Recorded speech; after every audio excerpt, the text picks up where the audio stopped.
अहम खबर आपको दें कि कराची के अस्पताल में जेर इलाज एमकेएम रहनुमा रऊफ सिद्दीकी की तबीयत बिगड़ गई, जिसके बाद उन्हें वेंटिलेटर पर मुंतकिल कर दिया गया। अस्पताल ज़राए के मुताबिक रऊफ सिद्दीकी के एक स्टेंट डाला गया है और लेकिन उनकी तबीयत में बेहतरी नहीं आई है। आपको अपडेट कर रही हैं कि कराची के अस्पताल में जेर इलाज एमकेएम रहनुमा रऊफ सिद्दीकी की तबीयत बिगड़ गई है, जिसके बाद उन्हें वेंटिलेटर पर मुंतकिल कर दिया गया।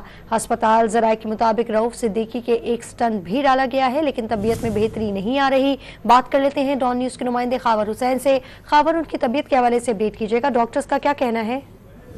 जी, ये एमकेएम के रहनुमा और साबिक वजीर रऊफ सिद्दीकी हैं, जो आज सुबह सिंध हाई कोर्ट में एक पेशी के मामले पर सिंध हाई कोर्ट पहुंचे थे। वहां पर इन्हें अचानक दिल में तकलीफ हुई, सीने में तकलीफ होने के बायस ये वहां गिर गए थे और इन्हें वहां से उठाकर फौरी तौर पे एनआईसीवीडी हॉस्पिटल मुंतकिल किया गया था, जहां पर इन्हें तिब्बी इमदाद दी जा रही है। इस वक्त डॉक्टर्स का कहना है कि उनकी तबीयत मजीद बिगड़ गई है, तबीयत में बेहतरी नहीं आ रही। एक स्टंट डाला गया है, लेकिन उनके फेफड़ों में पानी आने की वजह से उन्हें वेंटिलेटर पर मुंतकिल कर दिया गया है। प्रोफेसर डॉक्टर अब्दुल हकीम है एनआईसीवीडी के माहिर, वो इस केस को देख रहे हैं और तिब्बी इमदाद दी जा रही है इस वक्त भी।